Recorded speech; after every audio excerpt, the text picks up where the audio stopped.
What is up, YouTube? It's your boy Millzy back for another episode of Millzy's Deck Corner. We go through, well, first off, we're going to go through a lot of my main decks first, then we're going to be going through some more. But today we have another deck from my personal main deck box. This is one of my favorites. Probably, I would say, the strongest deck in my main text box. And that is Imoti, Celebrant of Bounty from Commander Legends. This is a Simic big mana cascade deck. This deck is a ton of fun to play. It's a ton of fun to pilot. And when it goes off, it gets messy. We'll walk through that in a second. But first, let's read Imoti. Imoti, Celebrant of Bounty is 3 green, blue for a legendary creature, Naga Druid, with Cascade.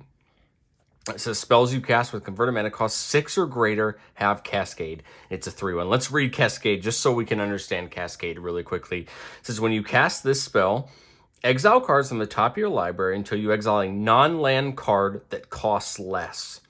You may cast it without paying its mana cost. Put the exiled cards back on the bottom in a random order. That is Cascade. This entire deck has been created to take advantage of large spells, hopefully being cast for just a teeny bit cheaper, but cascading into a lot of things. To be honest, the main goal of this deck is twofold. One, never let your opponents untap.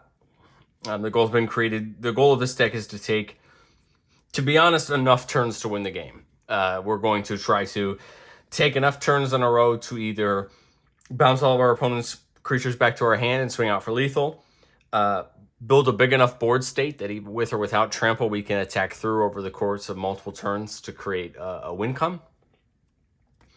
Or simply completely outvalue the table until we can build a board state that is going to basically just lead to the win. The deck takes a little bit of getting used to, mostly because the stack becomes an entire mess once you start cascading. But I built the deck so that there's, from what I can remember, only one spell in the deck that you won't cast when you cascade. Other than that, everything you're going to be happy to see to cascade. What I'll do here is, unlike Goreclaw, where the creatures are the main part of this deck, I think actually everything else in this deck is more important. So what we're going to do is we're going to start with there, and we're going to do the creatures last. Because the big thing that we need to talk about first is our enchantments. I think some of the enchantments and artifacts in this deck are the most important things in the deck, especially one of them. And so I think we need to start there first. First off, we got Rhystic Study. This is one of those decks that does not hurt to get extra cards in your hand, especially when we're searching for those big cards, especially those extra turn spells that are going to allow us to keep the game going. Rhystic Study, when it gets down early, can be really good. When it gets down in the mid-game, it's never bad.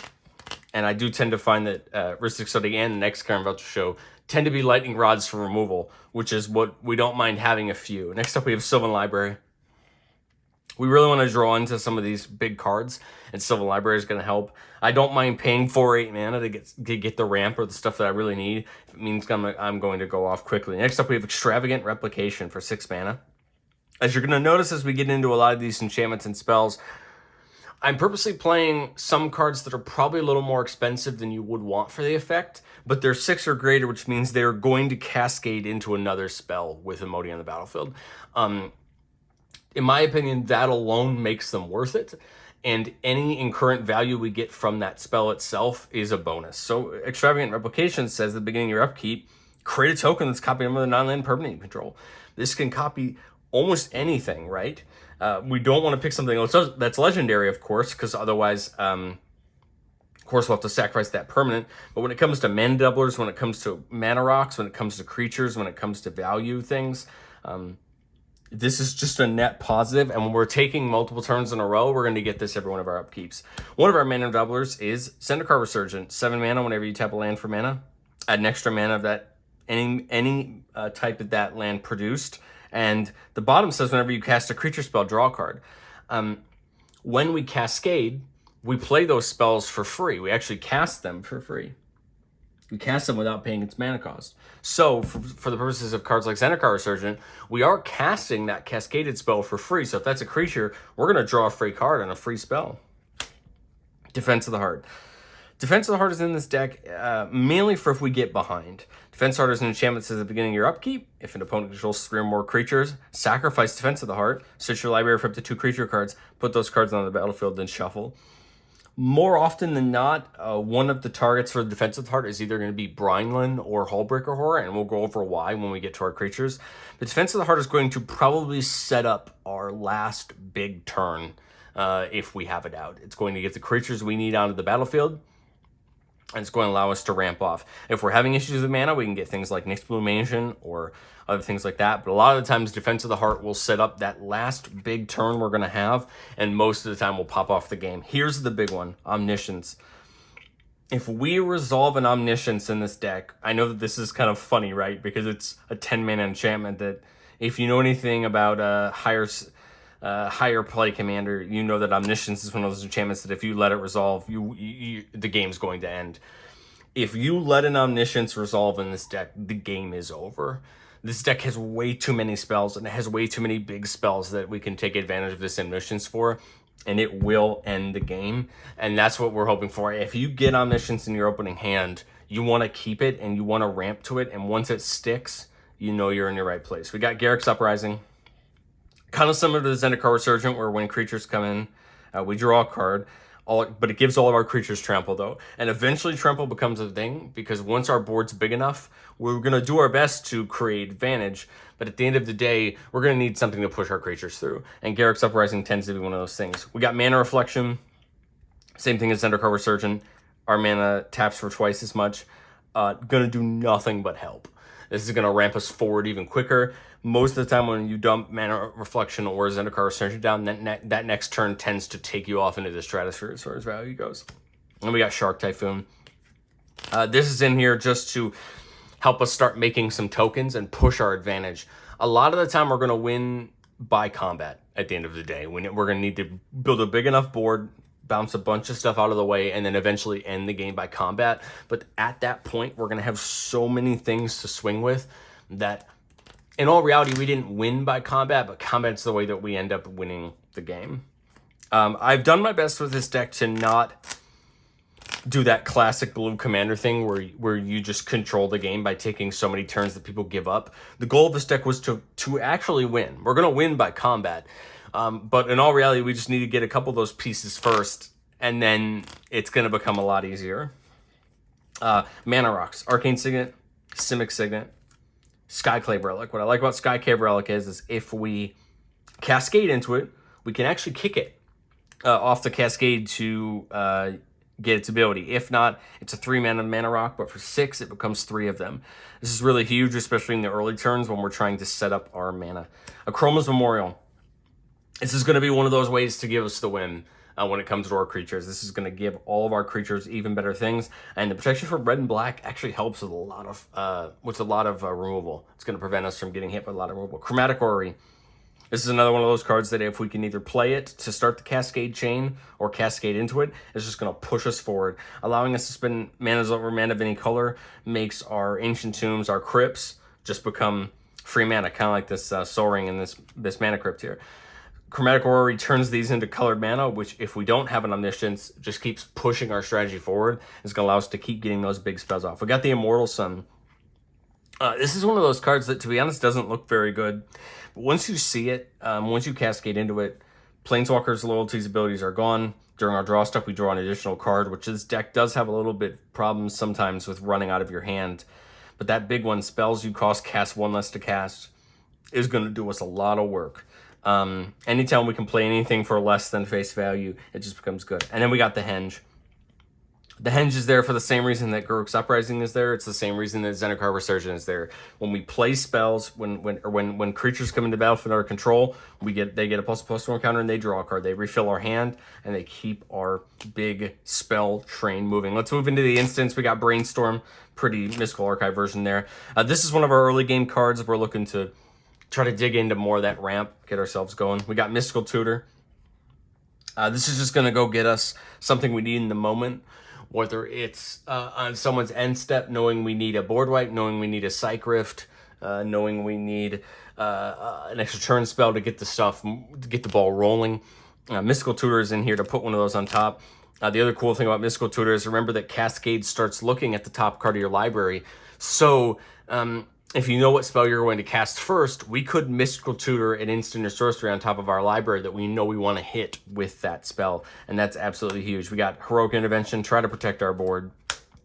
Psych Rift, this is going to push ourselves a long way into grinding out that value and winning the game. We got Growth Spiral, just a little piece of ramp that ends up really helping us out. More likely than not, you're going to cascade into a Growth Spiral, and that's completely fine. We don't mind that. We don't mind getting that free value. But if we have to play it, I like to play it on someone else's turn, preferably before my turn. Hopefully that way I can get that extra mana up. We got a Worldly Tutor. Same reason as Mystical Tutor. We can put a creature on top of our library. If we know we're going to cast a really big creature, we can put another really big creature that has good value on top and manipulate that cascade. Or if we have an extra mana left before our turn and we know we want a specific creature to start our chain off on the next turn, we can use this on our opponent's turn to put that on top. Next is a Fate.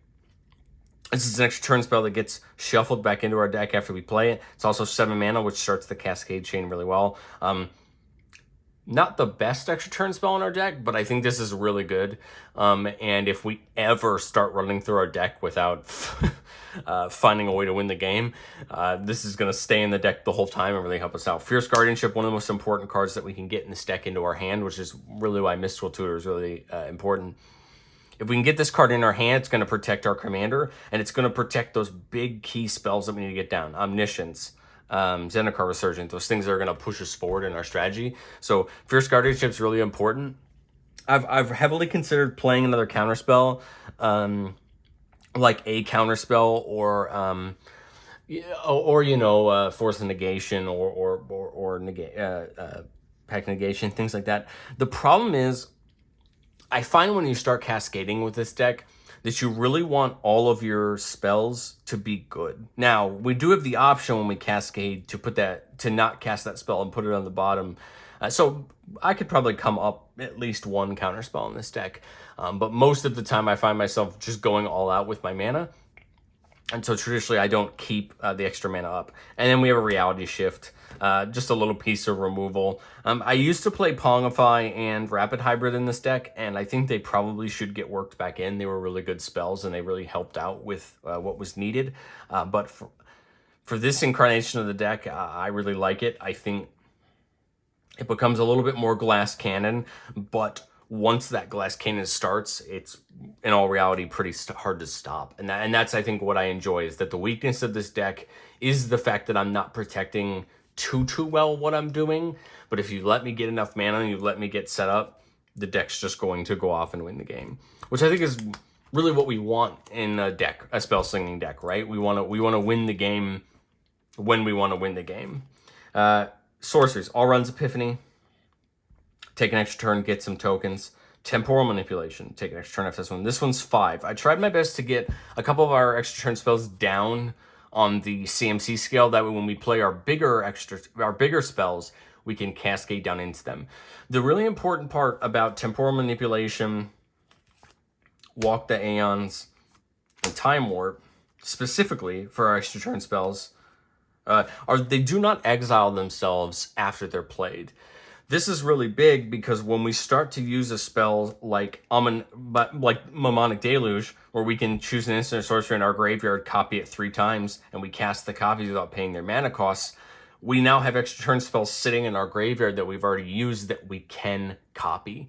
The problem is a lot of our other extra turn spells, Alrund's Epiphany, Karn's Temporal Sundering, Temporal Mastery, and then the big boy Expropriate, these all exile themselves once they're done.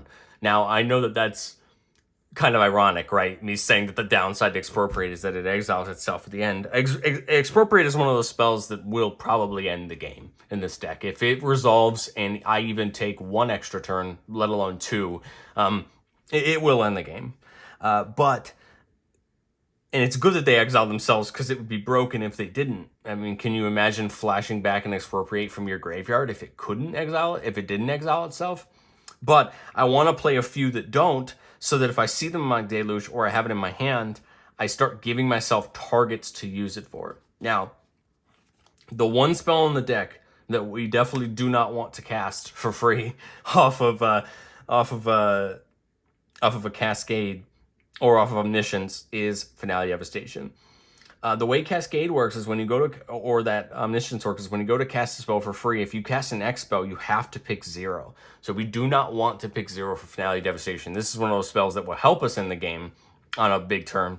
And so we do not want to. If this ever gets popped up, you're just going to put it right under with the Cascade and you'll miss that trigger, but you're going to save yourself for later. This is also a really good target from the Mystical Tutor if you know you're close to winning the game. Seagate Restoration. This is a great way to refill our hand. This is a good way to start your turn if you have a ton of cards in your hand, because then you have no maximum hand size for the rest of the game, which means it doesn't really matter how many cards we draw. We're going to continue to keep them in our hands. Sometimes you have turns where you draw a ton of extra cards and you have no way to play them, and we feel bad for pitching them into the graveyard. The other great thing is it's a land on the backside. So if you have it sitting in your opening hand, but you really need it for the land, you can pay that 3 life on the backside to have it come in untapped, or you can bring it in tapped. Nature's Lore, one of a couple ramp spells here, getting us either a dual land if we need it, or basic forest. We have Amanatu's Augury, one of our big spells, 8 mana sorcery. Exile the top 8 cards of your library. You can put a land card from among them onto the battlefield, and then until end of turn, for each non-land card type, you can cast a card of that type without paying its mana cost. So this is going to be a bomb of a card with Imoti out, because that means that every card we cast off of this, including this, is probably going to cascade with the way that I've made this deck. So for 8 mana, we're getting a Cascade off the cast. That would resolve before this does. And then once this resolves, we're going to cast a lot of spells. And most of the time, that's going to lead us, like I said, into our plan of just taking control of the game. Kanamas Reach, 3 visits, Farseek, Rampant Growth. We need more ramp, and we're going to need it cheaply, preferably. But, you know, this isn't one of those decks where, like, okay, turn 4, turn 5, I need a Modi down right away. I think the biggest mistake with this deck is putting a Modi down as soon as you can.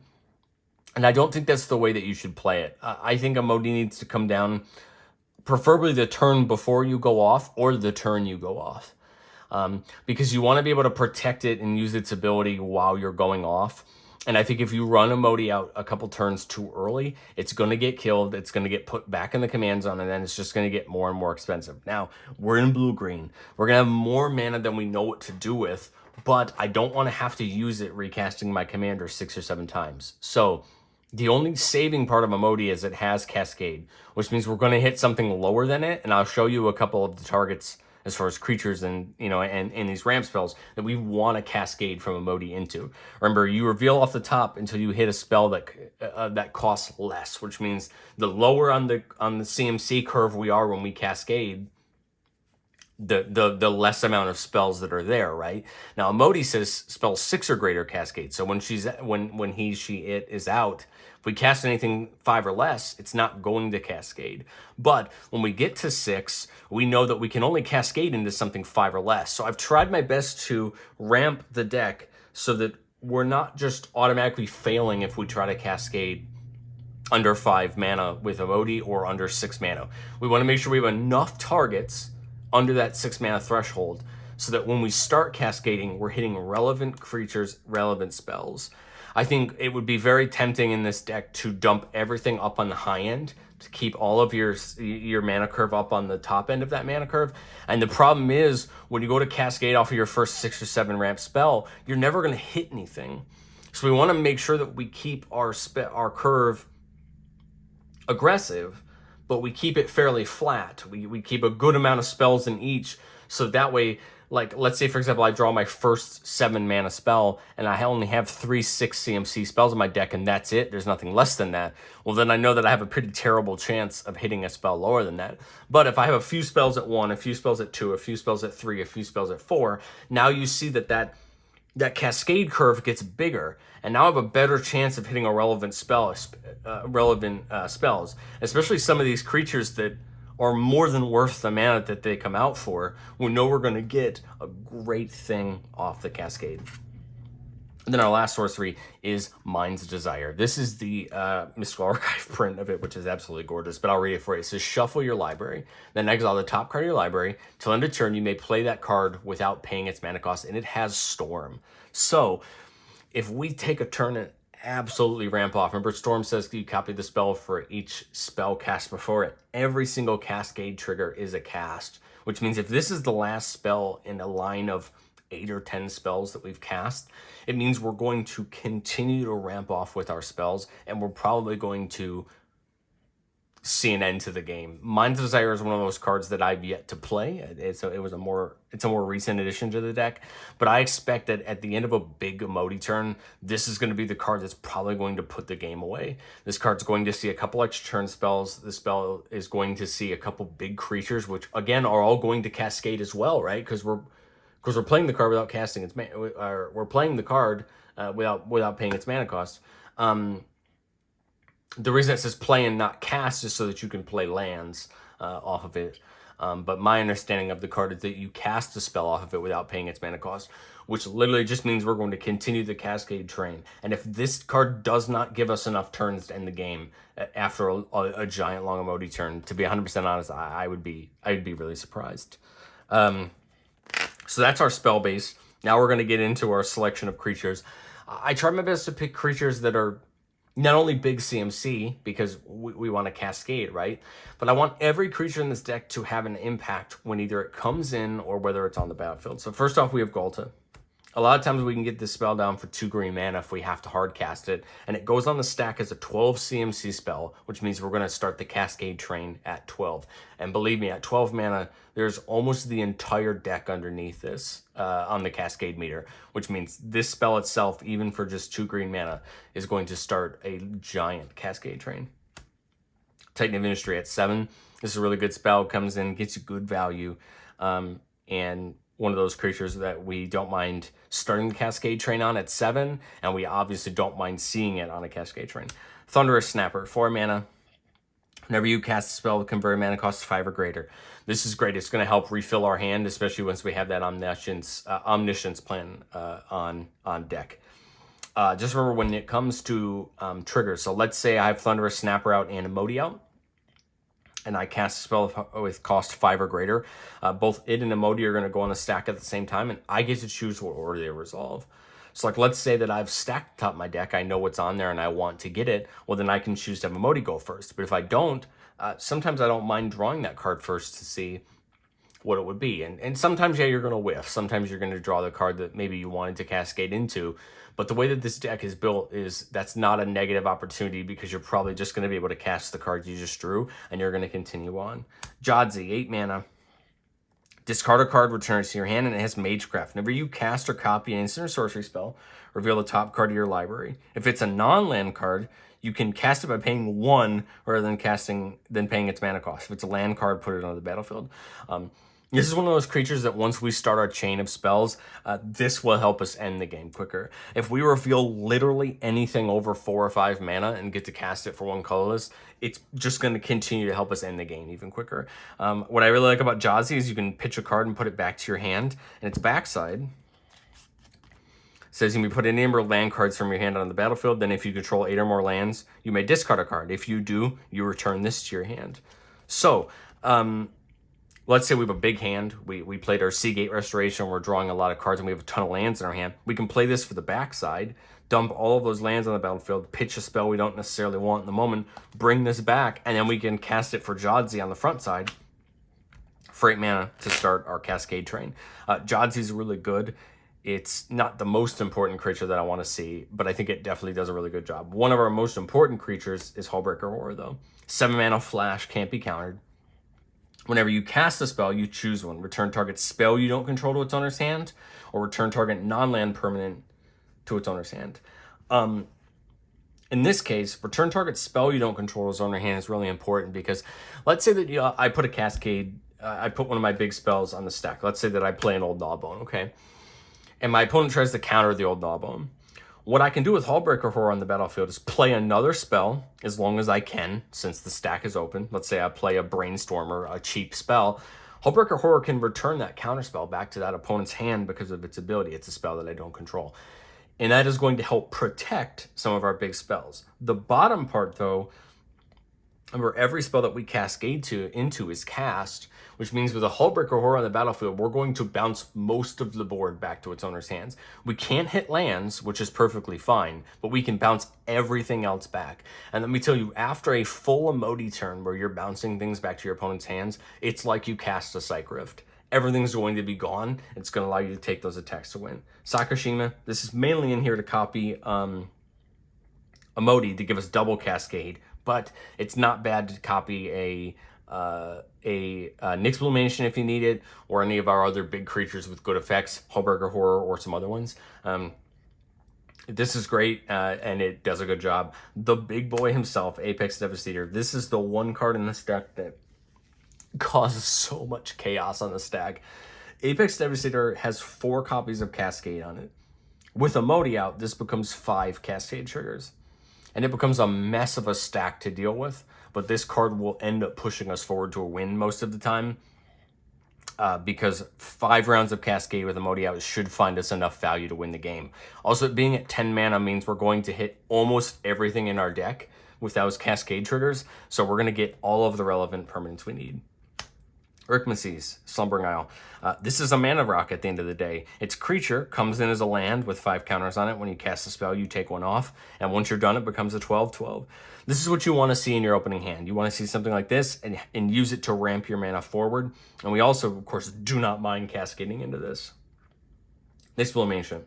When you tap a permanent for mana, produces triple the amount of that mana. So our artifacts are going to tap for mana, triple. Our lands are going to tap for triple. And if we have any creatures that tap for mana, they're going to tap for triple. Nyx Bloom is one of those cards that we definitely want to find if needed. If not, more than happy to cascade into. Dawnglaive Regent, 7 mana. When it comes in, we become the Monarch, and as long as it's the Monarch, everything we control is hexproof. This is just going to help protect our board. It's going to help protect Imoti, but it's also going to help protect all of our other combo pieces and all of our big important things that we're using to ramp the game forward. Craterhoof. Craterhoof's a finisher, baby, and it's a good one at it. It gives all of our creatures trample and +X/+X. This is what you do use some of the time to end the game. And even if you get Craterhoof in an odd moment, let's say you're in the middle of your going off turn, but you see Craterhoof, most of the time it's enough to kind of help you push through the game at that point and win. If not, this is a perfect Worldly Tutor target in response to a spell, or at the end of a big turn to win the game. Kruga, the Macro Sage. We're not playing it as our companion because we can't. But it says whenever it enters the battlefield, draw cards for each other permanent you control with CMC 3 or greater. That's almost every permanent in our deck besides lands. So when this comes in off a Cascade, we're going to draw a bunch of cards. Worst case scenario, this comes in really early. And hey, that's okay. It's a 5/4. It's a pretty big body, and it's going to help us out. Throsta, Tempest Roar. This is in here because after we cast a couple creatures or a couple spells, this is going to become a really cheap 12-drop. Same thing like Golta. This goes on the stack at 12 mana, and hopefully we only paid 2 for it. It's going to start our Cascade train, and it's going to start it well.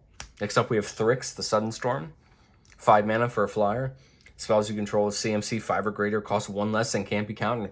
This is one of the things that's just going to protect our spells. It's going to protect our Omniscience. It's going to protect that Expropriate. It's going to protect all those big many spells and make them a little bit cheaper to cast. And in all reality, it's just going to help us in the grand scheme of things. Nizal, Primal Tide. Big guy here. Spell can't be countered. You have no maximum hand size, which is just going to help us. Whenever opponent casts a non-creature spell, you draw a card. It's going to refill our hand for the next turn that we're going to take. We pitch 3, exile it, return to the battlefield, tapped under its owner control. So that's mostly in our graveyard. If it's in our graveyard, we can pitch those cards and bring it back. Uro, in here for that early game, really. If we can get this out in the early game, gains us some life, draws this card, puts its land down. But at the later in the game, when we've cascaded through a bunch of spells and we don't need them anymore, we can escape it and bring it back. Now, it's not on our 6 mana threshold, but that's okay. We never mind cascading into Uro because it gains us a little bit of life, it ramps us a little bit. And then once we can escape Uro back out, it's just a big creature. Jimmy G, as Michael and I like to call him. Jin Gatax's Progress Tyrant. This is one of those creatures that's going to help us push forward. First, whenever we cast an instant artifact or sorcery spell for the first time in a turn, it gets copied. That's great. Now, we don't cast the copy, but that's okay. I think every spell in this deck we're willing to copy and still be okay, even if it's not cast for the Cascade trigger. But the bottom says whenever an opponent casts an artifact, instant or sorcery spell, counter that spell. It only triggers once per turn. It's going to trigger once every turn. So for all of our opponents' turn, if we have Jimmy G out, It's going to counter the first spell that they cast, but on our turn, it's going to help protect that first counter spell. It's going to help protect that first removal spell. Hopefully, it allows us to get that window we need to push us through. Brynland, the Moonkraken. This is one of our more important cards. Just like Hellbreaker Horror. Whenever it enters battlefield, whenever we cast a spell with CMC 6 or greater, return target non-land permanent to its owner's hand. This can bounce our own permanents if we want to cast them again. And then just like Hellbreaker Horror, this is going to continue to bounce our opponent's permanents back to their hand, get rid of those pesky blockers, or help push us through for a good attack to win. Brynland's another card that we really like seeing, especially because it's 8 mana. And so we're going to cascade off of it. We have Spark Double. This is in here for mainly to copy Imoti, but it's also going to come in as a copy of any other big creatures that we really want. And that's good because I think most of the creatures in the deck we'd want to copy if they're out anyway. And that copy's non-legendary if the creature's legendary, which is giant. That really helps. We have Coma, another great target for Cascade, and also another great target to start. Coma's a value engine on its own. If you've never played against a good Coma deck, Coma is a card that can take over the game just simply by allowing it to tap things down and to start controlling the deck, controlling the field. This is in here as a little side piece. This is not the point of the deck, but I certainly don't mind cascading into it, and I certainly don't mind having a Coma. I don't mind copying it with Sparkdale or Sekishima, and I certainly don't mind setting up the value engine that is Coma, Cosmos Serpent. But it's a big, beefy creature, and it's going to give us a lot of value. And the last creature, which is kind of the biggest bouncer, is Tidespout Tyrant. Has flying, 8 mana. It says whenever you cast a spell, return target permanent to its owner's hand. Unfortunately, Tidespout Tyrant doesn't say non-land. At a certain point in some Imoti games, I've gotten to the point where Tidespout Tyrant has returned every single land my opponents have controlled back to their hands. And at that point, whether I have the combat win or not, the game is over. I do my best with Tidespout Tyrant not to target lands. Because I don't like to bounce lands, especially if I don't have to.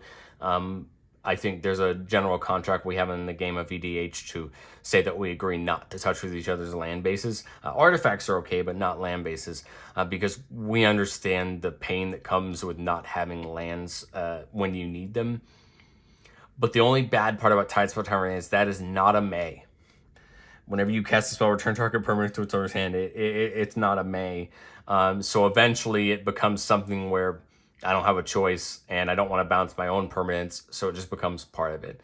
Tidespout Tyrant is not in there for that purpose, to be mean and bounce people's lands back to their hand. It's in there to be another copy of Hellbreaker Horror and Brynland, which let me bounce things back to people's hands. Unfortunately, it just becomes a little bit of an opportunity cost and a running risk when I have to start bouncing lands back to opponents' hands. But at the point that I'm bouncing lands back to opponents' hands, we're probably so far up in value that the game's over anyway. It's just the opportunity cost of ending the game. I won't go over the mana base because, to be honest, there isn't really anything that important in the mana base. I'm going to post a link to my deck list down in the description. You can see it on my personal Moxfield page. There's nothing special as far as the land base goes. It's a lot of blue-green lands. Our really only utility lands that are really important are Urza's Saga to go find our Crypt or our Sol Ring, and Nykthos to once we have a pretty big board full of creatures that's going to tap for a lot of mana. In all reality, everything else in here is either a blue-green dual land that you know of, a basic land, a way to get basic lands, or Temple of the False God, because once we get enough lands, it just ends up helping us on our quest. So none of the lands are that important to mention. In Goreclaw, I only had 6 non-basic lands, so I wanted to show them off. Here, I have a lot of them, so not that important. You can see them in the deck list. I try my best to build the mana base so that after turn 4, none of our lands are coming in untapped. But at the end of the day, tap lands are something sometimes that you have to deal with. Our hope is, though, that we can get some of those tap lands out of the way. One of my tap lands is searchable, so a lot of the times with Misty Rainforest, I'm not actually going for Breeding Pool.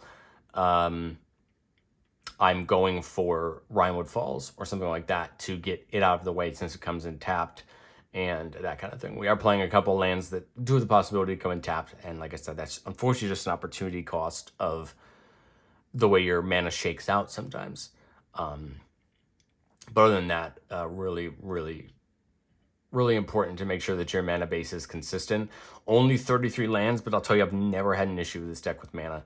And the games that I do, the little bit of ramp that I have in the deck has pushed me forward and just screamed me forward. The good part in this deck is I am playing a lot more mana artifacts in this deck than others, and that's because I need to hit Imoti in all reality as quickly as possible, right? We want to get that Cascade stuff online, and stuff like Soul Ring and the Signets are going to help us get there faster and get us set up faster. But I would still say, if this is a list that you want to mess around with, if this is a commander that you want to try, I would still say be very cautious of when you deploy Imoti so that you can protect it. And if you can't protect it, try to be mindful of the fact that every time it comes back to the command zone, it starts costing more and more, 5 to 7 to 9. And remember that when you cast Imoti, no matter how much mana you pay for it, it's 5 CMC on the stack for Cascade. So just because it's gone back to the command zone twice and you're paying 9 mana for it, doesn't mean that you get 9 mana worth of Cascade. You only get 5. So be very careful with Imoti. I think Imoti to me most of the time is that plan a flag start to the end of my strategy, as opposed to I need to get this out as soon as possible. I think a lot of commander decks, you want your commander out as soon as possible because it enables your strategy. And that's the truth, right? I think a lot of decks do want that. But Imoti, I think, is a little different because it's our combo enabler, not our combo, not our preparatory for our combo. So we need to make sure that Emoti's only out when we need it, and it's safe when we don't need it. And so I will not play Imoti on turn 4 if I'm up on mana, unless my turn 5 is a bunch of cards that will Cascade. I try my best to wait, deploy it when needed, and hurt your head with the stack that this deck can create. It's become a running joke in our play group that when I play this deck, we have what we call Cascade time. We just start cascading, we start flipping spells, we start resolving spells, and the game, it slows down. And I know that people have a negative view of these big mana spell slingy take 9 turns decks. But the way that I've tried to build Imoti is that if I'm going to bother taking an extra turn, I'm going to end the game.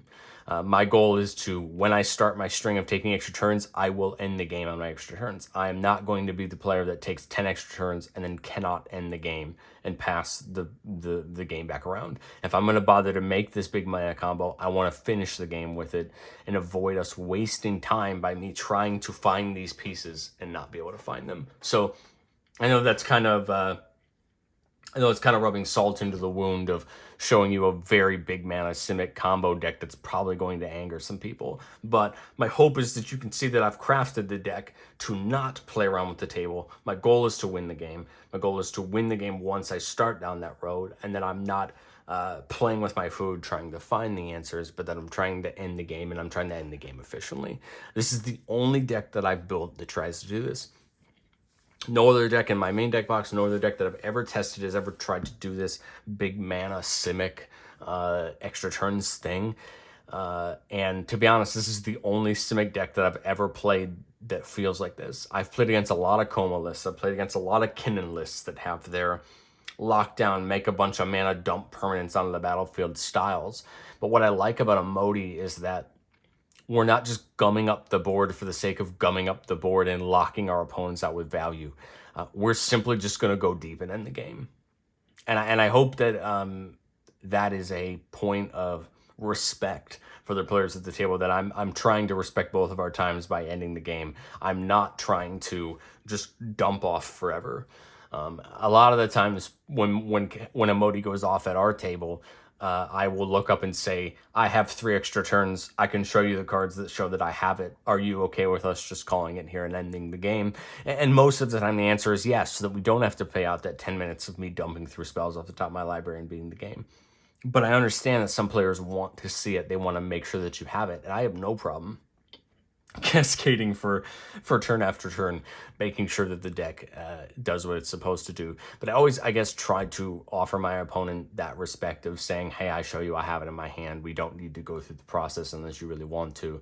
And my hope is, although that will cause some salt, that will also show you that I respect both of our times by presenting the line, as opposed to forcing the line to run out every time. So I hope you guys enjoyed my Imoti deck list. Again, this is probably the strongest deck I have in my deck box. And this, to be honest, doesn't come out very often because I know the kind of deck that it is. And I know that not everybody wants this experience all the time. But I like this deck because it challenges me. It forces me to get the play lines down right. Forces me to make the right decisions at the right times. And it also forces me to keep tempo with decks that are going to challenge it. And also kind of, am I going to hit my window? You know, this deck is very much punished by those aggro to mid-range lists that are going to attack through it. And I think that's what makes the deck fair. It's not there to wipe those aggro decks out with counterspells and grind for value. It's there to set up, and once it sets up, I want to be gone.